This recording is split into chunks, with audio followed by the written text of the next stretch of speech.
Você seria capaz de narrar a história da sua vida, estabelecendo um nexo entre o início dela e o momento no qual você se encontra agora? Ou será que, ao olhar para a sua vida, você vê só um conjunto de fatos que começam e terminam e não guardam nenhuma relação entre si? Senhoras e senhores, meu nome é Duarte Henrique e sejam muito bem-vindos ao quadro Poética aqui nesse canal.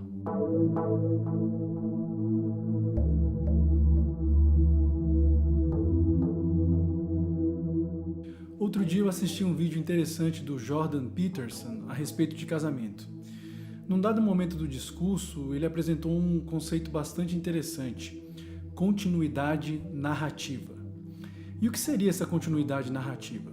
A continuidade narrativa nada mais seria do que a possibilidade de contarmos a história da nossa vida, estabelecendo uma relação entre os acontecimentos de forma relativamente linear. A ausência de continuidade narrativa, portanto, faria com que nós contássemos a história de nossa vida de modo completamente aleatório e caótico, quer dizer, sem conseguir estabelecer nenhuma relação ou sentido entre os fatos. Portanto, possuir uma continuidade narrativa é algo fundamental se nós quisermos dar algum sentido à nossa vida. É um assunto muito interessante e eu pretendo abordá-lo aqui no canal outras vezes, mas hoje eu gostaria de abordar a continuidade narrativa num aspecto fundamental de nossas vidas, ou seja, nossos relacionamentos amorosos e afetivos. E para isso eu vou me valer de uma analogia. Eu começo destacando um paradoxo. A nossa geração provavelmente é uma das gerações que mais tem liberdade para se relacionar em séculos. Nunca as pessoas puderam se relacionar tanto e das mais diversas formas possíveis, sem sofrer qualquer censura por isso. Ao mesmo tempo,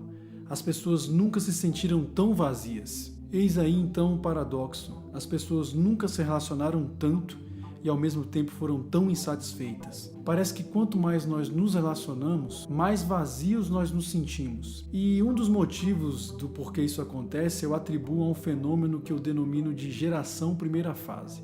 Quem jogou videogame nos anos 90, assim como eu, com certeza vai lembrar de consoles como Mega Drive, Master System, Super Nintendo, e vai se lembrar também de como os jogos eram estruturados. Geralmente os jogos eles eram estruturados em fases, que iam ficando cada vez mais complexas e difíceis à medida em que você avançava no jogo. Ao final de cada fase, você muitas vezes enfrentava um chefão, que era uma espécie de super desafio, e após vencê-lo, você passava à fase seguinte. Muitas vezes nós ficávamos horas e até dias em uma mesma fase, mas com o tempo você pegava a dinâmica e aprendia e enfim conseguia passar para a fase seguinte. O interessante é que ninguém comprava um jogo pensando em ficar só na primeira fase. A gente sempre objetivava avançar as fases para ao final enfrentar o último chefão ou o último desafio e zerar o jogo. Por mais complexo e difícil que o jogo fosse se tornando, a gente não desistia nunca. Afinal de contas, era quase uma questão de honra chegar ao final e dizer para os amigos: olha, eu finalmente consegui zerar o jogo. Fazendo uma analogia entre jogos de videogame e os nossos relacionamentos, eu diria que nós somos a geração primeira fase, quer dizer, nós somos a geração que nunca consegue passar da primeira fase dos relacionamentos. Na primeira dificuldade que nós temos, nós simplesmente trocamos o cartucho e partimos para outro jogo, ou seja, nós abandonamos a relação e partimos para outra.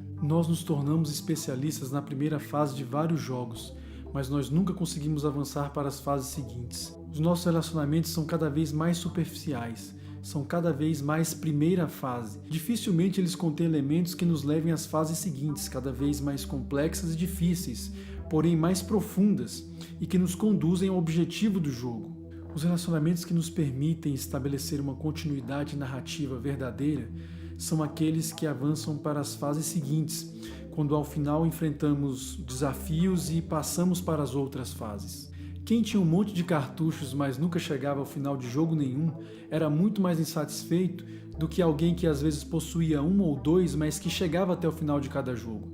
A questão aqui era muito simples, era quantidade versus qualidade. Portanto, não se iluda, eu não estou falando de critérios cronológicos aqui. Às vezes você pode, em um relacionamento de um mês, avançar por várias fases. E às vezes você pode ficar preso na primeira fase em um relacionamento durante anos. Em uma sociedade como a nossa, cada vez mais líquida, como nos diz Bauman, e cada vez mais consumista, talvez nossos relacionamentos estejam apenas se tornando mais uma mercadoria para consumo. Viver é escrever uma história. Quem já leu um romance sabe que ele é bem diferente de um gibi. Um romance narra uma única história de forma mais profunda e longa, mas que ao final possui uma relação e uma conexão entre todos os fatos que aconteceram. Um gibi, por sua vez, traz uma série de histórias curtas, mas que não tem nenhuma relação entre si. Os relacionamentos que nós estabelecemos ao longo de nossa vida são histórias que nós estamos escrevendo. E depende de você saber se você vai querer escrever essas histórias em um romance ou em um gibi.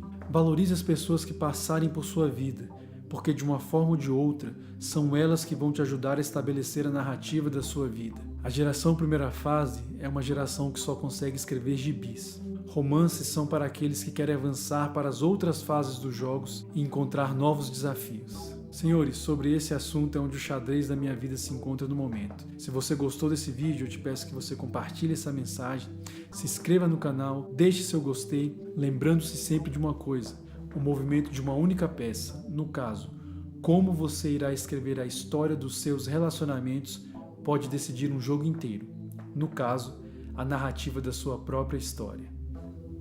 Até a próxima.